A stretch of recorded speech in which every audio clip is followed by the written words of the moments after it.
Welcome to the Black Belt Business Podcast. My name is Matthew Brenner, and today I am with real estate agents Stephanie Ellis and Marc Bennett, who have done the last 3 years over $120 million in real estate sales.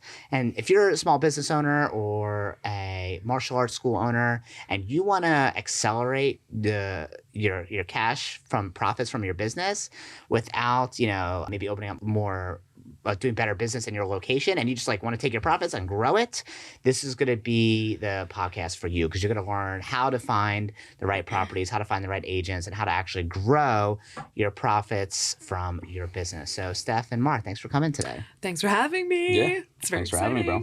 So I know Marc and Steph both personally from the Philadelphia area. So if you listen to this today and you're interested in investing in property, you can reach out to them directly or reach out to me and I'll refer you. So I know working in real estate is, obviously a lot of people do it, right? There's a lot of agents, and most people, they just diddly daddle, right? They do maybe a couple deals for family members, but you guys obviously take it as obviously your career, but you guys are both very motivated, both hustlers in my Full mind. time. Hell yeah. So there's obviously you're in the people business, right? And before we started today's podcast, you were telling me about the story that you wanted to tell about rats, and I was like, wait, be quiet.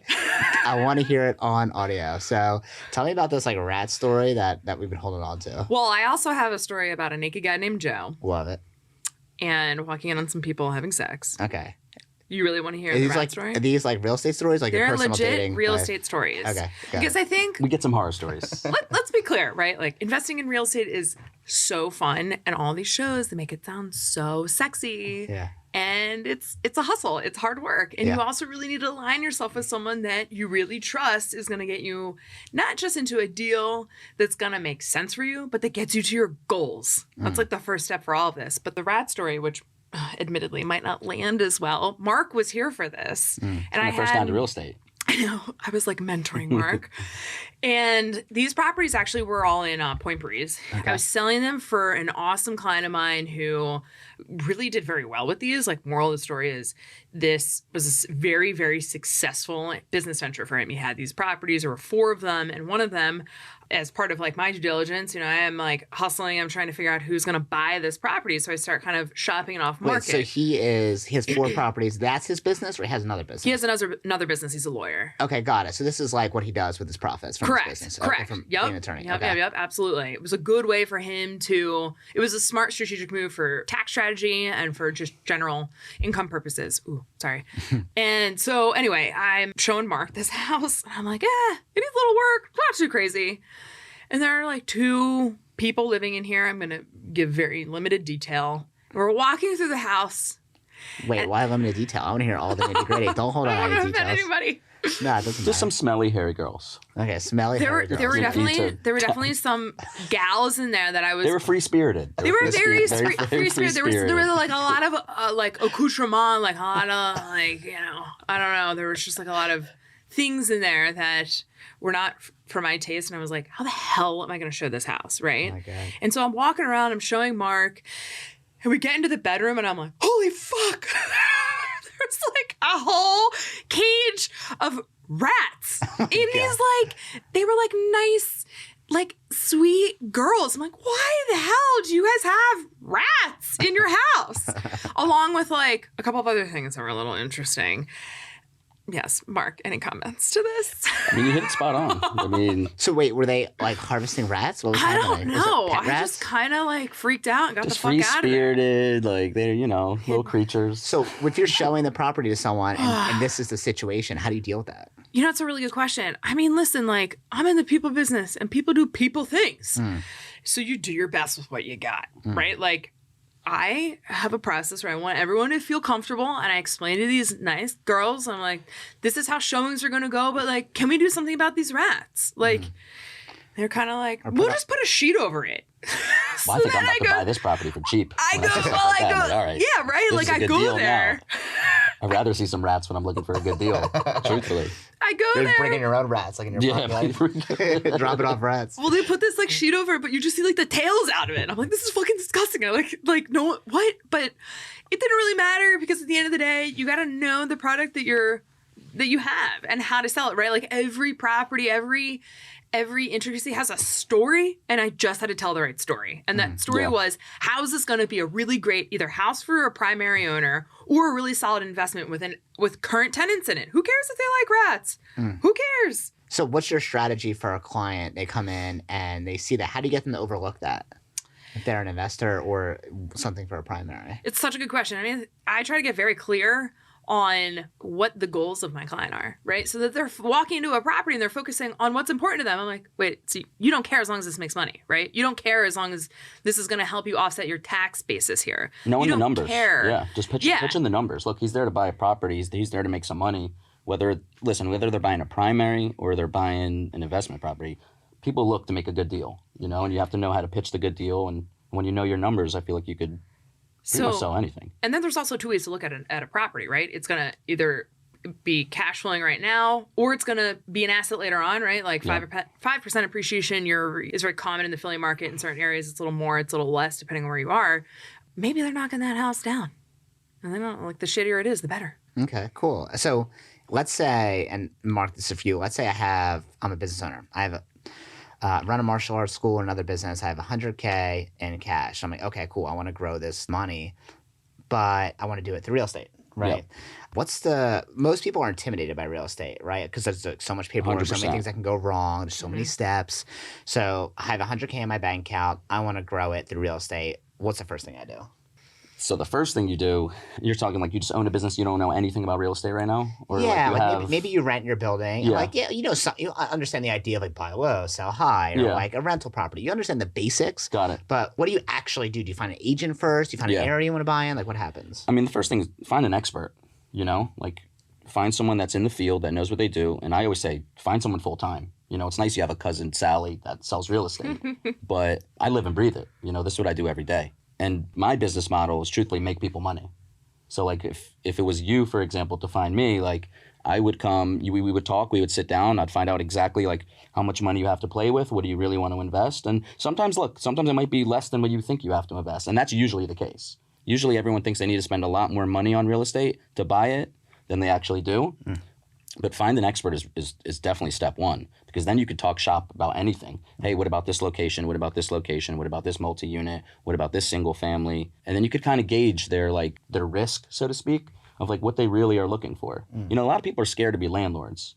And then they realize like once you get a tenant in there and it starts flowing, like, with my properties, look, I have great tenants. Like I love being a landlord. I love my interactions with my tenants. They have a problem, I'm on top of it. And once I bought one, I couldn't stop at buying another one. And I went from another one. So how do you find, so you said, okay, you don't want to use your cousin Sally, who maybe has her license. She got 10 years ago. Well, I'm not saying not to use cousin Sally. I'm just saying, if maybe it's not full-time, maybe not the person you want, because you're not going to be as ingrained in the market and what's happening. Yeah. I mean, it's no different in martial arts, right? You could hire someone who does that full-time or hire your uncle who knows a little bit. I was just going to say the same thing too. Yeah, exactly. Yeah. So how do you find someone? Like, do you Google search? You go to Zillow? Like, what do you do? Yeah, I mean, truthfully, if you have someone like a friend that bought real estate, you could see if they had a good experience with a realtor. But I'm a numbers person. I like to see that they're selling real estate. They know what they're doing. They live and breathe it. They do it full time. Like it's the same way if I went to an accountant. I don't want an accountant that does it very seldomly. He's doing accounting once in a while. I want someone that like this is their business, So I guess when you're looking up a property, you could look up an agent. Zillow right away. You could see how many deals someone's done in the last year. You could even see where they're selling their deals. So that's how you would find an agent, truthfully, or like visit an open house. If you have a good rapport with somebody and you're talking with them, like a lot of times, and I don't sit open houses as much as I should. I'm gonna get back into it though. But just schmoozing and talking. If you have a good vibe with someone and you think like you could trust them and what they say is sounds like real, that's the best way. Is like if you want good energy with someone, you want to make showing houses fun. You don't want to have someone that's boring showing you houses as well. Takes the stress out of it as well. Like people like hanging out with me and going to see houses and finding properties, So if you're a first-time investor, you have $100K, you find a good agent, all right, I like this person. Do you suggest usually they go in, if they're a business owner, do they go into commercial or residential or multi-unit? How do you figure out what's the right next path for them? It's really what they really want, Listen, I'll buy whatever if it's a good deal. Do you know what I mean? And if it's a business owner, I think that they have the same mindset. Their goal is to to make more profits, to use their money to make more profits. So if this commercial building, let's say it was a commercial and 2 residential units up top, if it's making money and it sounds like a good deal and you have a good long-term tenant in the bottom, it doesn't really matter. It's all about the deal. Okay, cool. So when you're finding a deal for a tenant, like what do you look for? Do you look for like certain cap rate? Like what numbers are you looking for? It's all about the numbers. Okay, It so all depends. Tell me the big numbers you look for, the main ones. I mean, look, and now it all depends on location. Some people may not want to have an investment property in an up and coming area. They may like having more like steady working clients. So if you're buying in Center City, you're not going to get the same return that you would get buying in Port Richmond, right? And for people who are outside Philadelphia and don't know those areas, like the downtown area versus something on the outskirts. Center City versus like a suburb neighborhood 20 minutes outside the city. Right. That's still up and coming. Okay. And then, so usually, and correct me if I'm wrong, people will find it a little bit more, the numbers will be sexier outside the downtown area. Way sexier. But obviously you have more risk because you're in a worse area. Or yeah, I mean, look, there's definitely more risk in terms of like, let's say you could get a tenant that doesn't pay, but that's not always the situation. Look, if you vet your tenants and you do credit searches, you look if they have, any delinquencies in payments or they owe a lot of money. If you vet your tenant, like most in my experience, like people don't want to like go to your house and like not pay you. You know what I mean? Like it does happen, there's horror stories, but if you do the right research and you trust and you put it like, again, for my clients, like I have a rental agent on my team. She does everything. She'll make sure that, and she rents on my own properties. She makes sure that this is a good tenant. We get their income statements. We get their pay stubs. A lot of times, like we'll even, go to their current residence just to see how they keep the property, So if you are a business, first of all, it's really smart. I like that idea. And if you are a business owner, okay, you find this property or let's say an agent helps you find a property like you or Steph, and the numbers make sense and you're going to be profitable each month, past expenses, but you're like, I don't want to do all this work. I don't want to be a landlord, right? Like it's just too much work for me. I want to focus on my business. Yeah. What do you do then? Well, then you would find a property management. You would find someone that you could manage, that would manage your own property. But I would always say this. If it's your first property, do it yourself the first time. See what you really like. Because you don't know what you don't know. You might realize, oh man, I love having John as a tenant. He's great, takes care of the place, calls me if he needs anything, or he doesn't call me, which is the best. Right. I don't want my tenants calling me. I don't mind when they call me, but it's better not to hear from them, because then everything's good. Yeah. One of the things I added to my lease that someone brought up to me, which when I was doing the managing, now I have a management company because I hate getting calls. So I have student properties and students are dumb and when they're young, they just have no experience, right? So get calls for the dumbest things. And one of the things I added to my lease was like, if there is like any sort of leak, they like have to call me within like 24 hours or something like that. Otherwise, I don't want them to think, oh, they can't bother me or they don't want to bother me. And I'm like, no, because that's going to create a way bigger issue and way bigger expenses for me. All right. So you have the property, you find a management company. What do management companies usually charge? How much is that? How much? Again, it depends how much properties you own. If you're giving them one, they're going to want to see like 8 to 10%. Truthfully, you could get someone for 6. Is that usually worth it? You think, like cutting into your profits, or it just depends how your profit margins? You know what? Peace of mind. Yeah, it's peace of mind, but also, I'm just going to speak for experience for my properties that I have. I love cash flow. Like Kevin Leary and O'Leary, whatever his name is on Shark Tank. Cash flow. Like I love making profit off my properties, but my real goal is in 30 years from now. So, because everyone thinks when you buy one property, like you're going to get rich off one property. You don't make that much money. If you put 20% down, let's say you put 20% down on a $200,000 house, after insurance, taxes, whatever, your mortgage is probably like $1,350, $1,400. And this is an exact example. We're buying one in Port Richmond right now. We just got it rented for $1,800. It's $400 a month.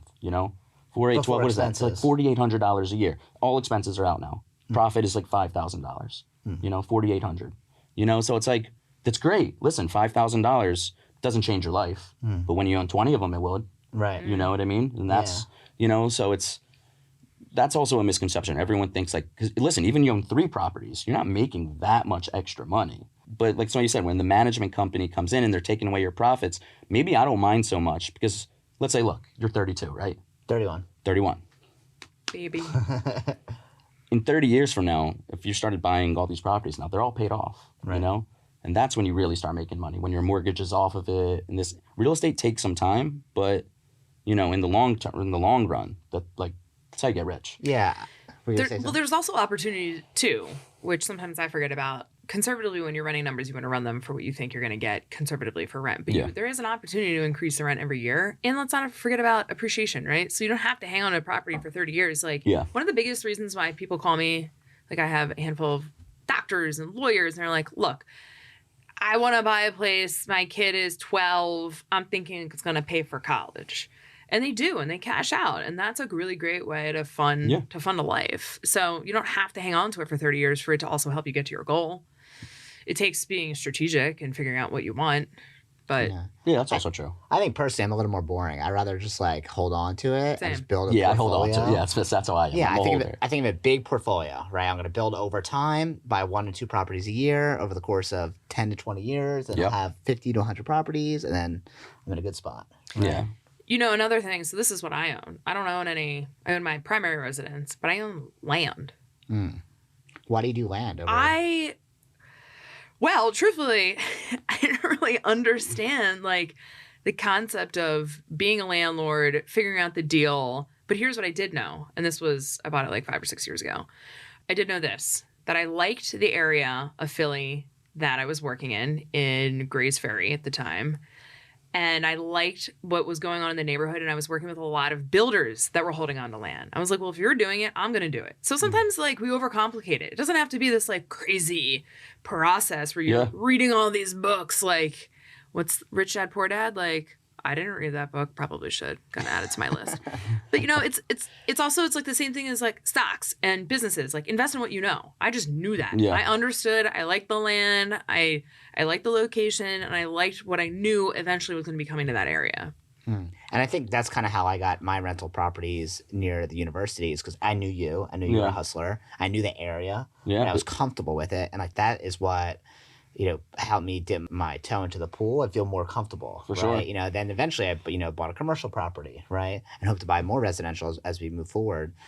But it's always like, okay, I know someone, I trust them, they're a hustler, they're going to help me make the numbers make sense. But it's one thing is people overlook is like they have an idea. And you mentioned this to me earlier, Steph, is that like everyone wants to be an investor, but then when they actually like, have to do something, like they're like, they think they're going to get rich overnight, or like, oh, find a property, like, I'm going to be, mortgage going to be $1,000 a month, I want to cash flow 5,000. Right? Sorry, I'm just going to say this. Yeah, say it. Sorry for offending anybody, but like a lot of people come to me like, oh, I just want to get so rich off real estate. I just want to be this guy. And I'm like, you do know you're asking us to find you a winning lottery ticket. Like, one, we're probably going to buy it. Or two, like, my winning lottery ticket is different than yours. It takes time. It takes a strategy. There's so many ways you can be successful, not just, in business, but like in life too, right? Everybody has a different definition of success.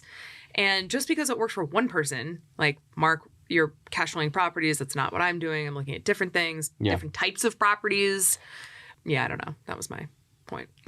So don't come to you for a winning lottery ticket. Yeah, no, right. But also like get clear about what that winning lottery ticket is to you, because the question is, if we found it, would you even know what it looks like? Like, what are we trying to find? I say that to people all the time when we're looking for a house. They come to me like, well, I really want to buy a house. I'm like, great. Tell me about your dream home. Because if you don't know what that looks like, I mean, forget about real estate. You don't know what like the definition of success and happiness look like for you. I'm not trying to get this into like, a whole conversation about life, but still, you have to know what it looks like, because if you don't know what it looks like, how are you going to know when you find it? Yeah, absolutely. And I think you hit the nail on the head there, because like even in martial arts, when people come in to our schools, we don't say like, oh, here's our classes, here's our prices, do you want to join? It's like, what's your goal here? Okay, got it. Why is that goal important to you? Okay, you want your child to develop focus or confidence or respect, or you, Steph, I have a personal story. Yeah, tell us your personal story. How deep we want to go.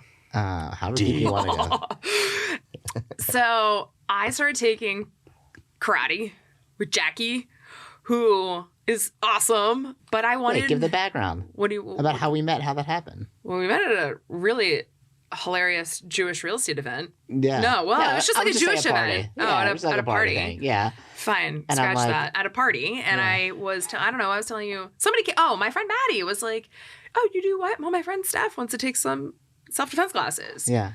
So then I started to take personal self-defense classes with this badass instructor, female, which I thought was really cool. And she taught me how to fuck some people up. Nice. Wait, so why did you do that? Well, I started to do that because, one, I wanted to feel in control of myself. And I don't think, this is going off on a tangent, but I don't think people truly understand how interesting and the kind of risk that us agents, sorry, mama, I'm safe. I will let you follow me on Find My Friends, but how risky some of the things we really do are, right? Like, we are the only people in the world who take a phone call from a stranger, get dressed up, and meet them at a property alone. Not a good idea. Not a good idea at all. And I also, I mean, I don't do that. I have a process for that now, but you never really know. You don't know who you're meeting sometimes. I'm also an avid runner. But when you start, you're definitely doing that. Well, absolutely. You know? And like open houses, right? Like I just had this conversation with another agent. I don't care if you're male, female, you're 21, you're 60. I don't care. It doesn't matter. Like people do people things. And I've had a scary experience at open house before. So we have to be prepared. I'm also a big runner. I like to run early in the morning. You just never know. So you always have to be. And I'm not like interested in living my life in fear. So the only thing I knew I could control was myself and how I show up in certain situations, and having control and being empowered of my body, and gave me a lot of that. Cool. So how do you took the self-defense classes. Yeah. How long did you do it for?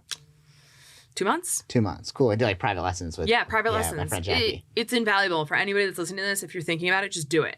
Just do it. You want a good recommendation? Ask Matt. Awesome. And so besides that part, what else do you do to protect yourself? You're running an open house or you're meeting someone. Like, what do you do? Well, listen, you just have to be smart, right? So I do carry mace with me. It's when I first got into real estate, I was actually doing an open house on Race Street, like 2nd and Race. It was actually...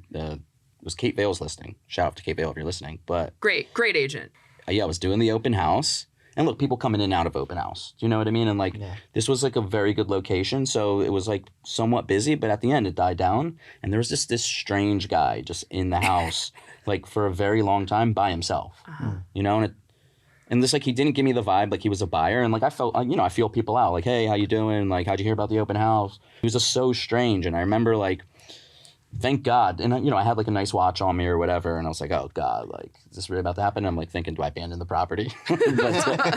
Abort. Like, sorry, sellers, I can't, it's not my listing. This guy was giving me a bad vibe. I had to go. It's not my listing. Kate, so you gotta come here. But no, he gave me a bad vibe. And thank God a family came in at the very end when he was just like standing like downstairs, but just being so awkward. And I almost felt he was like ready to do something or like pull something out. But luckily a family came in and he left. So nothing happened. It's just nothing like had quite a bad. Oh yeah, but it was like, it was a vibe where you just know something's gonna happen. Like he was very, very awkward. But listen, I've been in crazy properties where like, if it's like an investment property, let's say, not in the greatest area, I've seen like booby traps. Like, set there. I swear to God, I saw one who was going up the stairs, and the thing it was like a rake. And seriously, if you set the trap off, like we saw the wire. So you tried to sell like the Saw house. Like, pretty much, dude. Yeah. I've seen some crazy stuff. So what do you do if you see that? Again, to real estate, it's very great. Trust me. So what do you do if you see that kind of thing? How do you handle it? Do you just like walk out like, I'm not dealing with this shit? You call the listing agent and you let them know like, what the fuck is going on here? Like, like, have you been to the property? Like, obviously, like someone like went in and like created some crazy stuff. But what do? You try to get it for cheap. That's what you do. You try to get it for cheap. Look, you got people in here saying booby traps. You're asking 100. I'm giving you 30. Like I want to get a good deal. Like I said, I love when a house has rats. I love when a house has roaches, because I know I'm going to come in there and, whoever I'm representing, whether it's me or a client, like that's what we want. You want to start from scratch anyway. Like if you're going to rehab a house, do the rehab. Like start from scratch. You know? The common real estate idiom, if that's the right word, is like you don't make money when you sell it, you make money when you buy it. Yeah. Oh yeah. Well, I was gonna say I have a pretty funny open house story that you reminded me of. Wait, can we go back to the other story? Because I feel like we got no detail. You're like, there was pepper spray. Yeah. What happened? You grabbed the pepper spray. We might not be able to launch all of it. Whatever you want to say. Yes. So this was actually another professional in the business. I might be looking at a situation very differently than the other person. And that is something we come across every day, all day long. Have you ever had a conversation with someone and you're like, wait, really? That's what you got out of it? Like, how are we in the same room, in the same conversation, commanding respect, right? Like, if you are looking to hire a real estate agent, do you want one that's going to lay over and be like, okay, whatever you want, I'll be there whenever you want. I'm just like, the bare minimum for a real estate agent is opening a door. Anybody can open a door, but can anybody help you get to your goals? To any agent that's listening to this, or any business owner that's looking to this, like, command your respect, know your shit. And it's okay to say no to anything that doesn't feel authentic to you. So now that you have some martial arts training under your belt, so what do you do differently now? You speak louder? You stand differently? Do you, like, what do you do? Well, I have a protocol. It's like, when you leave your house, you're like, I turn off the stove, I turn off, like, whatever. I got my keys, I got my mace, I got my pride, my dignity, I'm good, and you, like, go out the door. I have a protocol, right? If I'm in a certain situation, like the other day, I was filling up gas. It was late at night. It was out in the suburbs, oddly enough. And I'm like assessing the scenario. Like, every time I get out of my car now, I assess the scenario and I'm like, nope, there's some random person in a car. I can't see through it. I'm fucking out of here. Yeah. Right? Like, anytime I go to show a house, the door's open. I'm like, listen, I'm not showing this house. You have to have some parameters for yourself. I mean, that's what makes me feel good. And you just start that conversation with your clients. Look, my job is to protect you. That's it. There's just no ifs, ands, or buts about it. If you don't like that, I'm not the agent for you.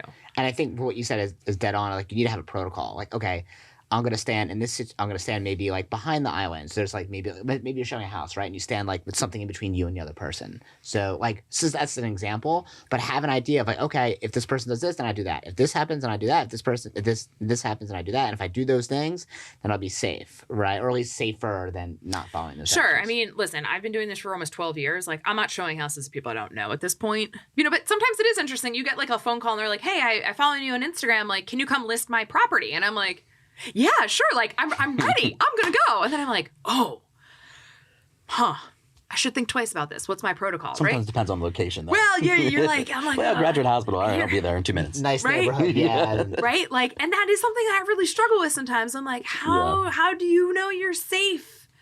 And how do we be professional and safe at the same time? And how do I not sound like a lunatic to everybody that's listening to this podcast? Because, well, look, it happens.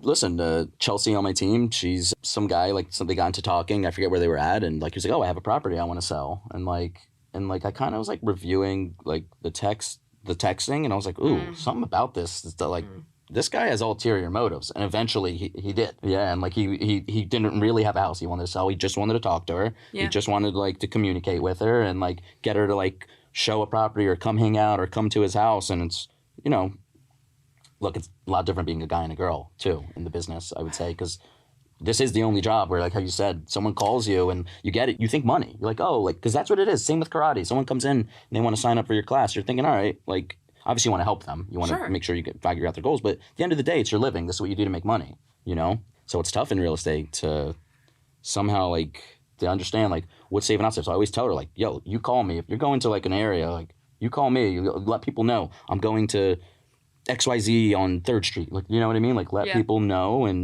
But yeah, she's had, like, it happens. So. Yeah, you have to have a protocol, For sure. I try to let people, like, I do, follow my friends, my phone. I try to let people, especially because we don't have very predictable schedules, right? Like, my schedule can be, like, all over the place. It's different every day almost. Yeah, it's different every day. And so you have to have, like, a couple of people, you can call and say, like, hey, so, what's the code word? Or, I think I'm going to need you to get me a document. And that's, like, the code word for, like, help. Call 911. Interesting. Yeah. I mean, I wish this is a really funny conversation about a property. To your point about, like, the shittier the better. But I had these investors coming in from New York that happened to be from the Orthodox Jewish community. And I'd never met them before. And I was working them with a friend of mine. And I was like, 22. I'm like, this is going to be great. Like, I'm going to show them all these places in Manayunk. And I think this was like 2011. So, like, there were deals to be had, let me tell you. And I am like, meeting these men. It was like 4 or 5 men. And I'm like professional and cute and whatever. And trying to like land some of my first deals as a newbie. And we walk into this house in Manioc and it is a fucking disaster. There's trash. My like cute little shoes were like covered in trash. There was trash up to your knees and all the copper had been pulled out of this house. And this was like the first, I did no prep work with these guys. This was like the first property these guys are seeing, thinking exactly what we were talking about. This is a winning lottery ticket. And they wanted to see all these like shitty properties from like Manioc to Norristown. The Norristown one was funny because there was also like a whole siesta going on in this house. But I'm like in Manioc and out of the trash pops out a naked guy. And he's like, hey, I'm Joe. I will never forget this. And I'm like dick out and all. And I'm like, I got these like guys with me. And I'm like, what do we do? We'll buy it. What do we do? Yeah. Does Joe come with the property? Like, Wait, he jumped out of the trash? Literally out of trash can? out of the trash in one of the bedrooms. We like go upstairs. He was laying in the trash. Literally laying in the trash. He's like a homeless guy. And I'm like, new. Like, I'm new. I'm like, is this what really selling real estate's like? Because this is not what they were. I quit. I'm out. This is not what they were doing on like TV. This just feels really different. My parents are like, how was your day? I was like, well, you're going to love this one. It's like, anyway. I mean, there's a book, if anyone listening hasn't read it, it's called, or you guys should read it, it's called The Gift of Fear. Oh. It's by James Becker. Hopefully I'm not saying his name wrong, but if you Google search Gift of Fear, and it's about what you said. It's like using your intuition and not like ignoring your intuition when someone is coming off weird or like says things that don't really make sense. Like your intuition is always your best self-defense, and not just ignoring it because like you want the job or like, oh, maybe it's like not a big deal. Like if you're on one side of the street and someone's on the same side of the street as you and they make you feel uncomfortable, like cross the other side of the street. Like don't feel like, oh, I don't want to appear like scared, or I don't want to appear racist, or I don't want to hurt that person's feeling. Like, no, just cross the street, right? And that's what the whole book is about. And like it gives all these situations where people were in dangerous situations, and when they looked back at it, there was all these signs telling them what to do, and they ignored it over and over and over again. So use your gift of fear. You know, Jackie said that my karate instructor said to me the most brilliant thing. She was like, you're going to hurt people's feelings, and that's okay, right? Like, if somebody's too close to me, or either one of you, or somebody's doing something weird, it's okay to be like, get away, you're making me uncomfortable. Or please don't say that to me, that's making me uncomfortable. And if they didn't mean it, like, oh, well. But, like, it's okay to hurt people's feelings. Yeah. And command the room, like you said earlier. Command the room. Like, when people come into our schools and we teach our staff, we always say, hey, when you own the room, like you're the doctor of the room. You don't let other people decide what they want to do, right? Like if I'm talking to someone or I'm teaching a kid and the parent's there, I don't let them go on their cell phone. I'll say, hey, do you mind putting that away? Or I'll say something like that's nice, but command the room and own the room, right? Don't let anyone else own your space, right? One of our mutual friends who runs a jewelry store, do you see the video he posted of some guy screaming at him? Oh, yeah. It was super good. So I asked him, so he has a jewelry store, so people come in and they try to sell him It's jewelry. a pawn shop. It's a pawn shop, like watch shop. GNS Diamond, shout out, Austin. Yeah, so at his pawn shop, as you can imagine, people come in, they try to sell stuff, but sometimes people try to sell him fake or stolen crap, right? And he could lose his license for buying something that's stolen, and obviously he could lose a lot of money if you buy something that's fake. And this guy just wanted him to buy something like really quickly and was like screaming at him, and he's like, yeah, listen, I know that stuff is stolen. I'm not buying it. You know, he didn't say that to the guy because like then that causes like it elevates the whole thing. Sure. But he just like knew. Yeah. You know? And I'm like, how do you handle that situation? He's like, well, I used to apologize. I'd be like, try to calm the situation.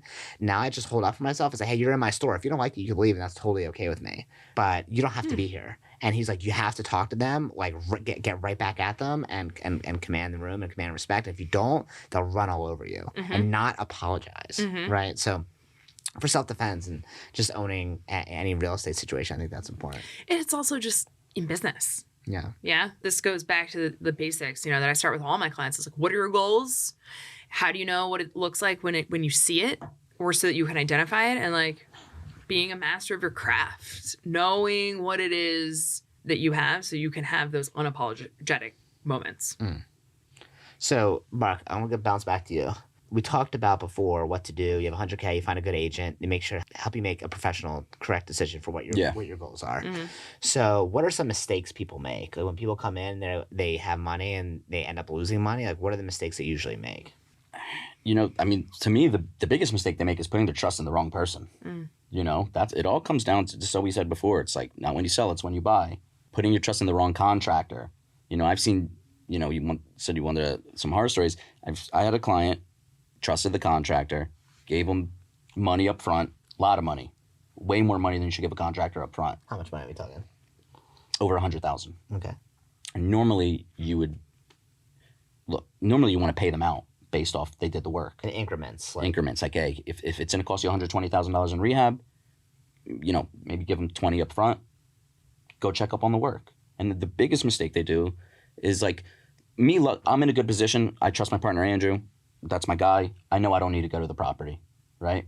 But other people, like, you know, the 100K, what the mistakes they'll make is just like thinking that just because they hired this person, that they're going to do it, that they're going to do the work. They're going to do it on time. You know, it's like, just when we were talking about command the room, it's your property. You got to command your property. You got to go check up. Hey, it's been a month. Nothing's happened. What is going on? I gave you $20,000. This client ended up giving this contractor over $100,000 to do the work. Just did very minimal work. And he would come and check up on it, and he would always make an excuse, and he would let the contractor make excuses. And just went on for a couple months. Guy disappeared with his money. Why are contractors so notorious for like scamming people? Listen, it's because it's the easiest gig to scam somebody, truthfully. That's how I really believe, because nobody knows the numbers. Nobody knows the numbers, you know? And I pride myself on knowing the numbers. I still don't know the numbers. I'll be arguing with my business partner, Andrew, like, how the hell is the floors going to cost this much? Or like, this is not the third. But he's in it. This is what he does. Like, he's like, no, like, this is the numbers. Look at it. It's so easy because you could get a job, like on a roof. Let's say it's a roof. Go do a roof. It's going to cost $3,500, $4,000 in the city. And that's very common. Just in the burbs, way more, right? Depends what type of roof as well. But let's say it's $4,000. Listen, I just sold this property in Grays Ferry, actually.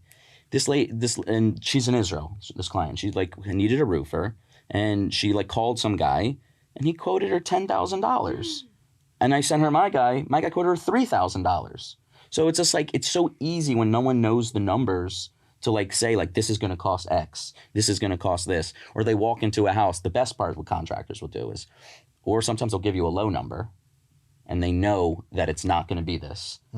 $70,000 to rehab the house. So it costs $110,000. What happens when the 70 is up?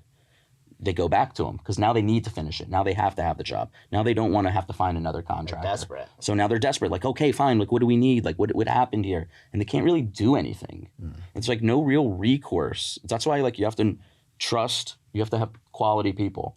You know, that's why it goes back to finding a good realtor. Find a good realtor that has good contractors that if God forbid if you don't have them, they could hook you up, an electrician, a plumber, a roofer, you know, whatever you need. Guy that does floors, you know. So that's why are they notorious for it? Just because it's just made up numbers. Nobody knows. Nobody knows. Yeah, and it's intimidating if you have no idea what you're. And labor's different. Labor cost is different, right? Like every contractor has different labor cost. So it's like the same house. You could take two separate builders. One could tell you $100,000. One could tell you $80,000. Right. The materials generally are the same price. Materials are always generally the same price. You know. Then it all comes back to the labor. But contractors are notorious for it. Well, one thing I like to do is like, and I think a lot of people make this mistake, tell me if I'm wrong, is they'll just get one contractor and be like, all right, like I like them, we'll do it. And they should get like multiple quotes. Listen, it's the same way you should, you know, maybe talk to a couple realtors sometimes if you're really going to, you know, if you're going to list your home and you don't know any realtor. And it's funny because the stat is actually, and Steph, you'll correct me if I'm wrong, I think it's like 80% of the time they'll work with the first realtor they ever meet, you know? And I almost feel it's the same way with contractors. Like they met this contractor and for some odd reason they won't get other quotes from multiple people because that's how you could really tell if someone's bullshit or not. You know, if you get 3 or 4 different quotes and 2 of them are this and the other 2 are that, like, you know, but then it's also confusing as well. Like, who is what's going on? Like, is this guy just doing cheap work? Right. You know, and it's just. Yeah, I like to, anytime I'm going to hire someone, if I can, whether it's or even just like get a new tenant or something like that. I always like to invite multiple people at the same time so they compete, right? So like, let's say, and this works so well, like for renting properties, I almost never do a showing unless I have multiple people from different places because every time I have like multiple people who are checking out together, they're always competitive. Yep. They'll be rented the next day. But if I have to, for some reason, show one person, it's like, oh, maybe. And it kind of takes forever and tails off. And same thing with contractors. I'm going to say, hey, I don't tell them in advance, right? But I'll say, like, hey, I'm free Tuesday at 2. Have 3 different contractors. Or I'll call 5. 5 will say they're coming. 2 or 3 will show up, right? And then they'll be like, oh, who's this other guy? Oh, okay, getting quotes from other people. And, like, you see they're almost, like, offended in their head. But I don't give a shit. Like, now they're going to give me a competitive rate, and they know they can't just bullshit me, right? That's what I do when I sell properties. Get a bunch of buyers there at the same time. Yeah, exactly. Listen, as soon as people think competition, people get competitive. Yeah. Like, no, I want the house. This guy can't have the house. I'm going to buy it. Yeah, I mean, we're all competitive. You're competitive. Listen, in business, you have to be competitive. That's how I feel. In sales, especially in real estate, you have to have I have a good competitive, though. I love that I wish every realtor could come in and just make $1 million. You know what I mean? I really do. I mean, there's enough business out there where people can.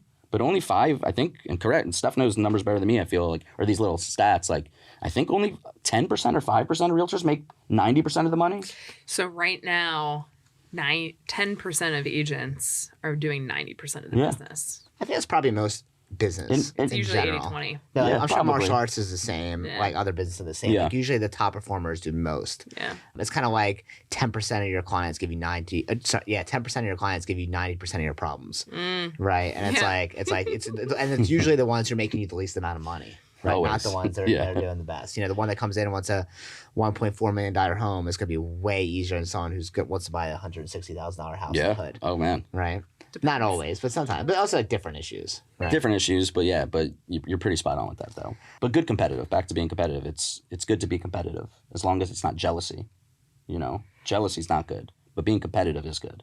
Yeah, totally. I'm very competitive in terms of okay, this person owns this high rise downtown. Why can't I own that high rise? Yeah. Is this person way smarter than me? Are they way better looking? Are they way charismatic? They're probably about the same. What do they do differently than me? Why can't I own that building? Yeah.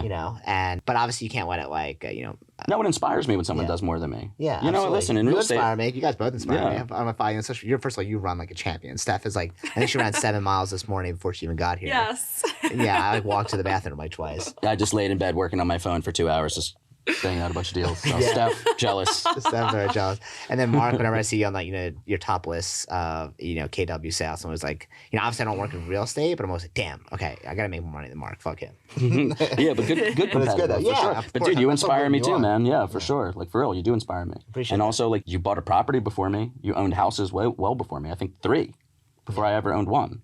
So. But it's good competitive. Yeah. You know what I mean? And that's what it goes back to. It's it's inspiring to see someone that's doing what you think you can do and what you want to do. And that's what I know you said top of the list, but I don't even like being on the top of the list. I need someone that I could keep. Oh shit! Absolutely. This guy is selling more than me. How do I sell as much as Mike McCann? How do I sell as much as Jim Onesti? What do I need to do? Yeah. If you make the most money in the room, you're in the wrong room. Yeah. Right? It's interesting. I have a couple of different takes on this because I also am a highly competitive person. I'm a highly motivated person. And I think for the last couple of years, I played this comparison game, right? We're talking about, right? Someone's selling more houses than me, or somebody won an award, or someone's doing this. And comparison is a thief of all joy. It just really is. Yeah, that is also true. I true. really started to ask myself, I had this amazing business coach, Matt Bennett, is unreal. And we got really clear, and he was like, what's your word of the year? What are you gonna use as a guiding word for yourself?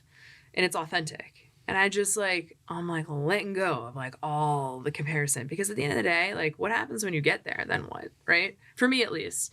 And my word this year is just to be very genuinely authentic in every single thing that I do. I'm working on it in this moment, saying the things that are authentic, but I don't want to make more money than you guys. I don't think I care. Yeah. I just want to know that I'm showing up and I'm helping people, and that I also, my definition of success is knowing that I can get my workouts in, give really good value to people, For sure. solve problems. Yeah. Hopefully this Well, I year don't want to say the take a competitiveness vacation. for me is more about making more money. Me, it's more just inspiring. They're at a certain plateau that I feel if someone that I feel I could do 100%. and still still live the life that I live. That's See, what I want to that's do. it. I don't ever want to change. I love my life right now. Truthfully, I real estate's the best. If you could make real estate work as a real estate agent and get involved in real estate, I think there's no better job. That's my Second best personal job. opinion. Behind karate. Yeah. Karate number 1, real estate number 2. But I also don't want to change my lifestyle. So that's when I see these guys and I see their lifestyle and I'm like, oh well, you know what? I could do that. They're selling a lot more real estate than me, but they still live a great life. You know, Yeah, still with exactly. his family, still with his kids. Like, you know, as long as it doesn't interfere with like your happiness, like going to what you said. But Yeah. I mean, you guys are, God, like, I'm sitting here and I'm like, damn, these guys are crushing it. And I'm like, yeah, but I am too, in my own Yeah, way. you're a That's beast. authentic to me. I But used to don't- look up to you when I first got into real estate. Oh, Steph, you're well, a I beast. was You've your been a beast mentor. for 8 years ago, you know, when I think when we met, you know. I was like, damn, I need to sell as much real estate as Steph. How does she do it? She's cool as shit. Like, what do I need to do? Like, Thanks. you know, and I've learned from you, and I took tidbits here. from everybody when I first started in real estate. But yeah. It's funny because You're a rock star. martial arts specifically in our industry, Yeah. people are super competitive and they'll just make up reasons. I'm sure this happens in other businesses of why that other person is successful. Oh, they're in a better neighborhood. Oh, they have better people. Yeah. Oh, this. Yeah. I mean, they invent all these reasons, and it's like, and what good people do, like high performers, is they go up to that person, hey man, what are you doing like differently than me? Like, how can I 100%. learn from you? Right? Oh, They yeah. don't just make up excuses. Yeah. They But not only find making reasons. excuses, I feel, you know, it's so funny because you could tell someone, look, I could sit down with someone right now and say, this is how I started in real estate. This is how I started selling 20 million a year. And I could give them the whole picture. Not everyone's in it. I could tell to 100 people, maybe one would do it. Yeah. Do you know what I mean? Most people So don't. I feel like like my true key is like, I love helping people and I want to help people grow. And I think that's how you grow, truthfully. Like my business never took off until I was ready to start. When agents were asking me in the beginning, all my secrets. I have my real estate secrets. How am I finding deals? What am I doing? I wouldn't tell anybody. Now I'll tell anybody. Ask me what I'm doing. I'll tell you right now exactly. This is what I use for my CRM. This is what I'm using to find deals. This is what I'm using to pull numbers. This is, you know, and I'll tell somebody. They won't do it. Yeah. Because not everybody wants to do it. Yeah. And not that they want to do it. It's just people always have like the dream. So I feel like when you finally are at that stage, like what you're doing with the podcast, I think it's great that you're helping people, Yeah. like other karate owners, like, hey, like this is how you're going to take your business from a C level to a B level to an A level to now you own 5 karate studios, Karate schools, yeah. karate schools. Yeah, All right, dojos, yeah. But like, yeah, so it's just like, you know, really when you start teaching people, that's when you start like really growing, because it also reminds you when someone's asking you a question and you're teaching and you're telling them, you're like, shit, I haven't done this in a while. Oh, yeah. Like, I need I got to go back to this. Oh, yeah. So I love helping people. I love when someone asking me questions like Chelsea or Mitch when they call me and they don't call me enough. But, you know, I love when they come to me with something because they always remind me of like when I first started and what made me successful. And I go back to my roots a lot. Yeah. So I think just teaching people is like really like how you take Yeah, off. it's funny. I'll teach you someone, you're like, oh, yeah, I used to do that. Why did I stop doing Why that? did I There's stop like doing no it? reason you stopped Why doing did it. I It stop just doing? fell Why did I off. stop door knocking? I used to do. Listen, I mean, I still do it, but like I used to door knock. And Steph knows that was how I created my whole business. Everyone, you know, I used to go every day just knocking on doors, introducing myself, because I always felt if I see someone face to face, and I'm sure you feel the same way at the karate studio, it's different. Like once you could get them face to face and you could talk to someone and you're going to teach them about karate, like I feel the same way in real estate. Once they talk to me, I feel like I have them. Yeah. Like, and I have them forever. That's how I got Steph. Like once she started talking to me, I'm like, she's hooked in. Yeah. But that's what I mean. So like, you know, going back to door knocking, like, and that's this year, you know, I'm just calling it into fruition now. Like I'm going back to the basics this year. That's great. You know, I want to go back to the exact basics, what I started, because now I have my business and I, you know, it's funny, this realtor called me, it's a broker or whatever, and it's like I was doing some interviews recently and he was like, oh man, you're selling 20 million, you must be so busy. And I thought to myself, I'm not busy enough. Like if this guy's thinking I'm so busy, I'm laying on my couch right now drinking a beer. I swear to God, I was on my couch drinking a beer. He's like, you must be so busy. I'm happy I got you on the phone. And I was like, yeah, I'm gonna help you. Yeah, definitely. You know, and I'm thinking, so it's like that's why like I gotta, you know, it's just inspiring. Even being in here inspired me to like too. I want me to go home and do some shit. You know what I mean? Like that's how I really feel. We're amped. Yeah. Totally, yeah. And like, it's funny because like I was having this conversation with a friend, and they're like, "I want to be more motivated. Like, I'm gonna follow more motivational things on Instagram or read this book." And I'm like, "Listen, motivation helps, but Zig Ziglar, you guys ever hear Zig Yeah, Ziglar? of course. He always talks about Know all those guys. motivation is like showering. Like it's cool, but you got to do it like every day. And it's not like, and what you really need is discipline, right? Yes. Because like motivation means like nothing. Like there's weeks Yeah. like, you know, like you guys know this. Like personally, like, you know, I broke up in a relationship I was in for a long time. There was like an 8-week period. I'm like just getting out of it where I wasn't motivated at all. Like Yeah. zero. Tell me about it, Like, yeah. I don't give an F like about what I have my business, like personally. But there's still like things that are happening that are just like inertia from discipline. And like I'll be even even though it's tough, like I'll be at a way better place afterwards because I have that discipline. You don't need motivation, you need discipline. And discipline. Yeah. Motivation comes from like accomplishments, right? Like you're not gonna like get motivation and then become successful. Like no, like you list your first property, you sell a property, and then you make money. Oh, that's motivating. And then you do it again. Oh, and that's motivating, right? The accomplishments is where the motivation comes from. The motivation doesn't create accomplishments. You know, have you ever heard of Mel Robbins? Oh, I'm giving you a nugget. Yeah. She's awesome. Who wrote this book called The 5-Second Rule. And it's basically like... The blonde lady? The blonde lady. Yeah, I know with who the you're talking about. glasses. Yeah. What's her name? Say it again. Mel Robbins. Mel Robbins. Okay. Tony Robbins' sister or no? No relation. I never thought of that.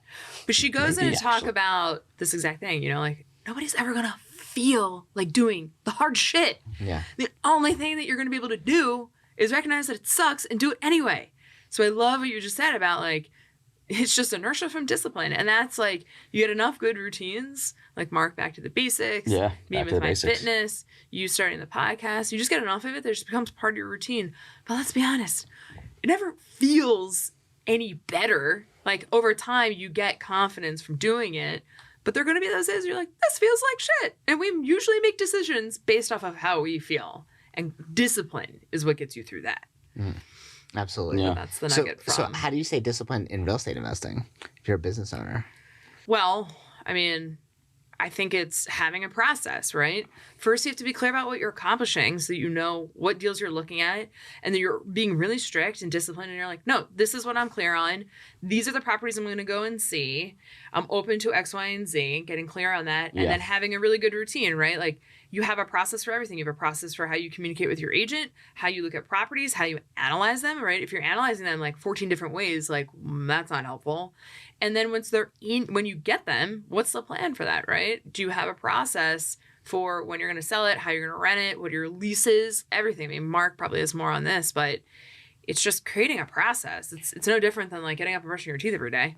Do you have a resource for people to figure out like what those processes are? Is there a book they should read? Like, how do they figure that out? I mean, I really think so this is what I did. I surrounded myself with people that are far smarter than me, right? I was extremely financially unorganized before I bought my first house. And I'm not saying this to brag, I'm saying this because this is my story, but I was fortunate enough to I got a scholarship to play lacrosse at Penn State. What? So I didn't know that. Yeah, I You're a graduated. lax girl? I'm a lax girl. I was the goalie. Damn. So I had horrible financial literacy. Like, love my parents to death. School was never my thing. Sucked in school. And by the time I got into real estate, I was hustling. I was doing really well. I had no debt. And I was like, I literally didn't understand what to do with my money. I was this exact person. I was like, I sell houses. I think I can buy a house. I understood enough of it, but I knew enough that I needed two things. One, not like a financial planner, not like your mom and dad's financial planner, but somebody to say to me, hey, this is a budget. This is a P&L. Start from like ground zero, right? You can't go investing in property if you don't know, like, you can't get to where you want to go if you don't know where you are. And I very quickly realized I don't even know where I was financially. So I got an amazing financial coach. Her name is Lindsay Del Cook. She does everything virtually. She's incredible. And I'm a kick-ass accountant, Candace Graffilia, New Way Accounting.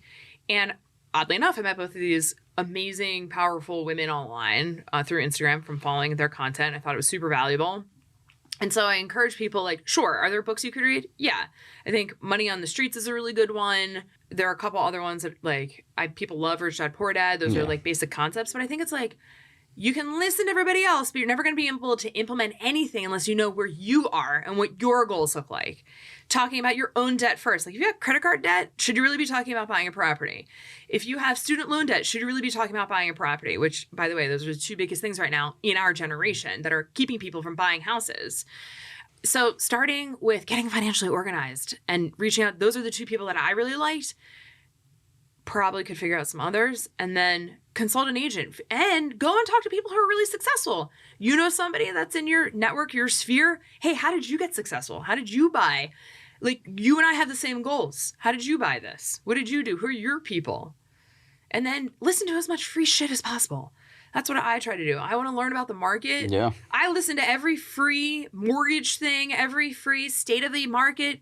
Go dig to, like, Bigger Pockets is a great resource. Those guys are awesome. Yeah. And then, like, getting really focused too on, like, all right, so you like something in Philly. What real estate things can you attend in Philly? I bet you'd meet a lot of people. If you start networking in the real estate world in Philly, you'd learn a couple of things and you'd probably be connected to people that can help you along your journey here. Yeah. It's a very long-winded answer. Yeah, no, but I think you're right. Like, especially successful people, they're happy to help. Like anyone asks me a question, like 100%. I'm always happy to help. Like it makes me feel good actually. Yeah. Right?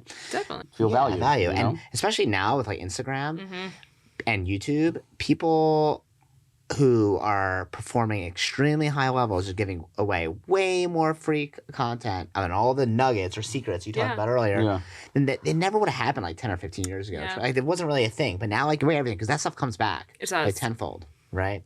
And the other thing you should do is find an agent that is going to bring you to Sixers games. That's what Mark does for me. Should we tell our Sixers game story? We can tell it a little later.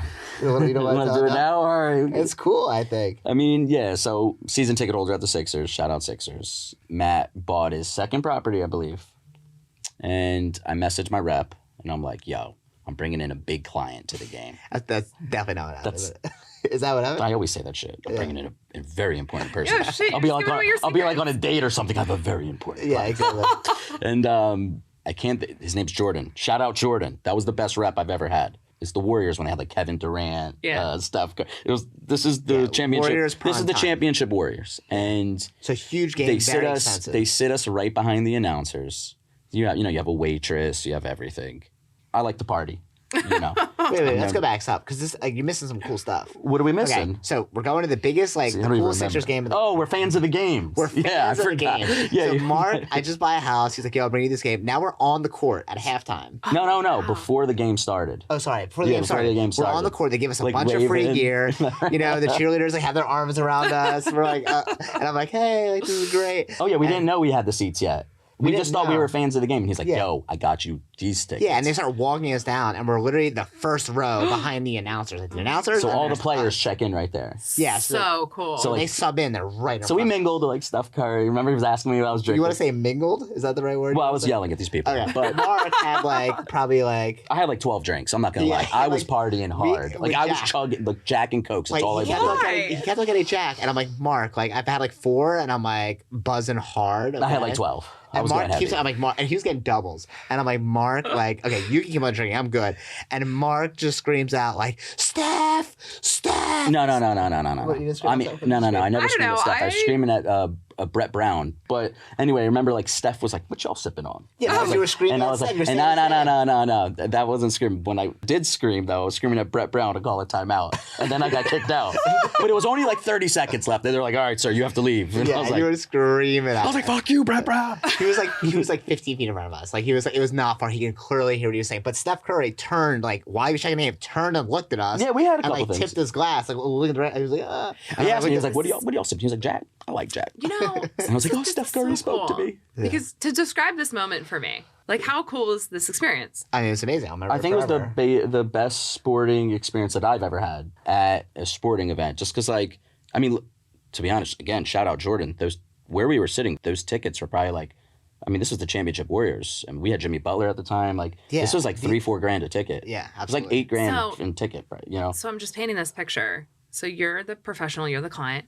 Man, you must feel like gold in this moment. Oh, hell yeah. You Like, felt yeah, like a- Mark hooked it up. Really well taken Yeah. care of client. Absolutely. This is like such a thing as business owners, whether you own a karate studio or any other business, is like you got to ask yourself, like, how can I make my clients feel really Make sure you put this in the edit. Important. I take care of all my clients. Yep. Well, I was thinking, like, after that, you were saying, like, yo, man, this is not going to happen all the time. This is, like, crazy ass thing. Well, Set the just bar like- high. It can Yeah, set the bar backfire. high. I mean, dude, that was the sickest sporting event I ever had. But it's all about creating magical moments. for your Magical clients, moments, right? and- Like little things they can remember for a really long Human time. moments, Yeah, right? I mean, Human listen, moments. and you know, it's so funny because if you do the little things, things come back good. I sold this guy a house 5 years ago. He called me the other day, graduate house, but we got it for a steal. We got it for like $300 grand. It's probably worth like $5 now, right? I invited him to my Eagles tailgate. Remember I had the Eagles tailgate? Yeah, It was sick. yeah. I had the Also, whole shebang. Cancel it this year. Had to cancel it. It rained, but like, you know, I had like I threw an Eagles tailgate. You know, I had a chef, an RV, like an Open bar, it was actual bathroom, bartender. like, There was like amazing. bathroom. To the nines. I did it to the nines. I invited all my clients. I reached out to this guy, and I haven't spoke to him in a while.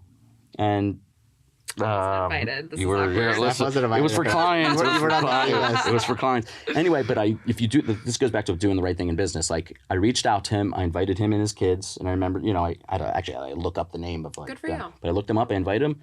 He texted me the other day. It's like, hey, we're moving to France. We're selling our home. Yo, tell and me here about I am. this I'm like, house. no, thank you. That's just, I don't want to see you go, but this is sick listening. But just doing the right things in business and like hosting events for your clients and like treating them good, because the biggest business, and I'm sure it's the same for you in karate, you get a lot of referrals. Like, hey, where's your kid going to karate school? Oh, I go to Action Karate. Oh, does he like it? Yeah. You know what? Maybe I'll get my kid to go there. The referral business and just like doing the right things and like making your clients feel valued. Look, I love selling $1 million home. I'm not gonna lie. I make a very handsome commission on something like that. But I make sure that like I don't forget that I made that money. And I like to invest it back in and give them an experience, give you an experience. Because I'm a firm believer that like, if you show someone a good experience, anytime they want to talk, because everybody talks real estate to everybody. Truthfully, everyone does. Oh, how long you been living in this home? It doesn't matter about it. Oh, who is your realtor? I'm looking to buy. Like, oh, Mark's the best. He'll hook you up. You want Sixer tickets? He'll take you to Sixer tickets. Oh, you want to go to a happy hour? You'll go to a happy hour. Whatever it is. It's I'm a chameleon. I find out what my client likes and I'll do it for him. Yeah, and those are always the best leads too. Like, listen, not only refers you, not only the best leads though, but just making real relationships with people. Yeah. Like, listen, Steph said it before. Anybody could open a door. Anybody could write, if they know what they're doing. Anybody could write a contract. It's fairly simple once you learn the contracts. Truthfully, anybody could do it. But making it so it's fun, making it so it's memorable, making it that it's an experience. Like, I always feel that when I'm showing houses to someone, like, and I don't mean this in like a braggadocious way or confident, like I'm confident about it. Like, I know it's fun. Like, I make real estate fun. Yeah. And and going back to like a business owner, what they should do, because like I feel like we got away from that topic a little bit, and it's been on my mind. Yeah. I think the first thing for a small business owner, let's say it's one of people like watching this and they're getting ready to do something with their money. I think the first one should always be something safe.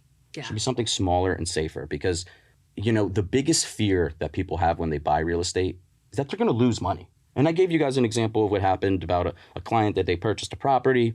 They purchased it for $220 cash. They rented it for 5 years. It was worth more. I got them an offer for $300 a year later.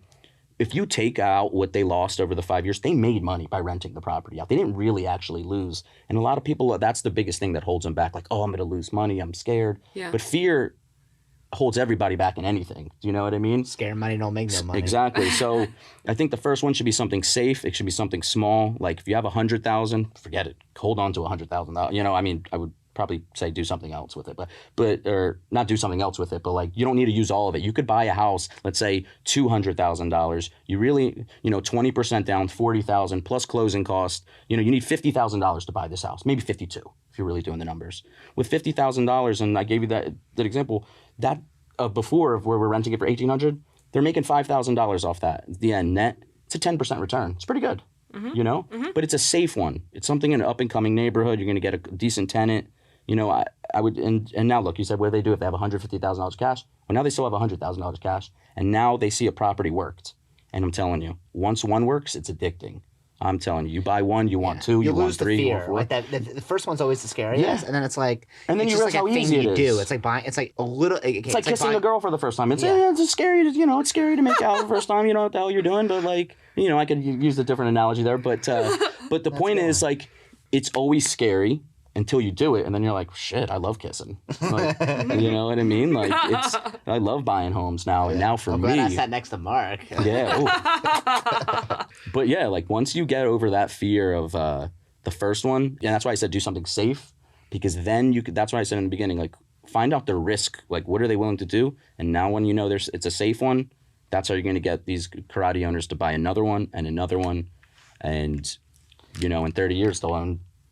If you buy one a year, if in 30 years you own 30 homes, your family's rich. Yeah. Not only you, like, your kids will be rich. Yeah. Their kids will be rich. You're changing your family tree. Forever. Yeah. Truly forever. Yeah. And I mean, it's no different than martial arts when people come in. Like, you don't teach them some advanced movement. You teach them like the most basic movement they can possibly do, where they feel confident doing it. And then you build and build and build. So same thing with your investing in real estate. So before we head out of here, is there any other advice you guys want to talk about, or any other topics? I think I'm pretty good. Yeah, I think we did pretty good. Yeah. I don't know if there's anything. I'm trying to think like what if like a business owner would really help them, but I think like we covered it. I mean, find an expert in your field. Know that how much you want to spend too, because that's the biggest thing. It's like, hey, look, I got 50 grand, 100 grand, whatever it is. Know how much you're willing to spend, and then that expert will be able to tell you and show you certain scenarios. And from that, I think it's just more just like finding like every deal isn't going to be the best deal. But when you're investing, sometimes deals just make this makes sense. This is safe. Mm-hmm. You know what I mean? And then once you own a few and you want to get, and now you could get a little bit more risky, but not every deal. That's the biggest problem is that, and not to interrupt you, but like everyone thinks that they have to buy the best deal to invest. Like it has to be the best. It's never going to be that way. There's always going to be a better deal. Just the same way if you're buying a primary home. I have buyers, and Steph knows this. Well, you'll show them a home. They love the home. They want to make an offer. They might even be under contract. And they'll be like, oh, but this home just came up. Oh, this home just came up. I want to see this one. There's always going to be something more. There's always going to be something like, that could have been better. And you just know, like, that'll be your next one. It's... And the deal can change over time. Like the properties you sold me, they are different now than they were 5 years ago. Yeah, I mean, Temple, the neighborhood has changed, right? Like, so I'll give some numbers as an example. So one of them was like 165 or 170. It's in like a rougher neighborhood, but it's near a university, so students rent it out. And then the other one was like, I think 190. Yeah. So the mortgages on one of them was like 185. Yeah. And then one of them had to put some work in, so whatever. So all in, one of them was like probably 220 because I did maybe 40 grand worth of work, and the other one was like 185, 190 with like had some work to do in the basement. And their mortgages were like, one of them was like, I think maybe $1,100, $1,200. It was renting for like Page Street. No, the other one was like $2,200 I was getting in rent. And the one that was a little better, the mortgage was like $1,200 or $1,300, and I was renting for $3,000 a month. And it was like cash cow, and I'm like, this is the most amazing thing ever. Yeah. Like, I'm like, just maybe it was like $3,200. It's like ridiculous. I'm like, this is amazing. I got to do this over and over again. But the market changes then, right? Yeah. All of a sudden, like, things happen. What are you renting them out now? Man, one of them's like... What's Page Street? Let's go to Page, because that was the best. That one is like, so not terrible. So that'd be $2,600. And your mortgage is how much? Maybe $1,300. Yeah. So still good. Yeah. But like, that's $600 less a month than I was making before. That's a lot of money. Yeah. I mean, it's a lot of money, but that's still a great deal. People don't realize this, is that real estate is literally the only asset that you can get insurance on, right? Like it goes up in flames and you have homeowners insurance to cover that asset. But if you invest in the stock market and that crashes, you don't, like, that's a total loss. There's always an opportunity to recoup. Like, even though this story you're telling breaks my heart a little because the market did change, you did well. Yeah. You did well. And real estate's also a great hedge on inflation. And there, since the beginning of time, has done really well. Property values don't come down in recessions. So there's only more people getting born. People are always in need of a life change, right? People are getting divorced, people are dying, people are getting married, and people are having kids. And that will never stop. People are always going to need a place to live. Going to have a need for a place to live. Yeah. That's that. Cool.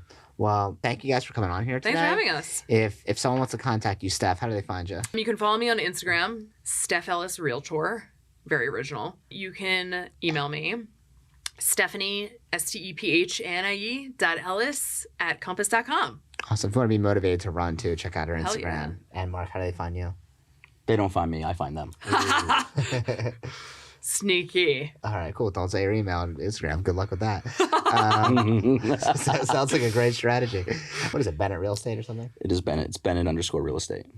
Bennett_real estate on Instagram. Thank you guys for listening. My name is Matthew Brenner. If you want to be able to invest in real estate through the profits of your martial arts school and you want advice or help, happy to personally help you. Always point you in the right direction to people who can help. If you want to grow your martial arts school without having to depend on ads, or you want to scale your martial arts program, reach out to me at matthew@wdojo.com and I'll show you how I do it. Thank you guys so much. Bye.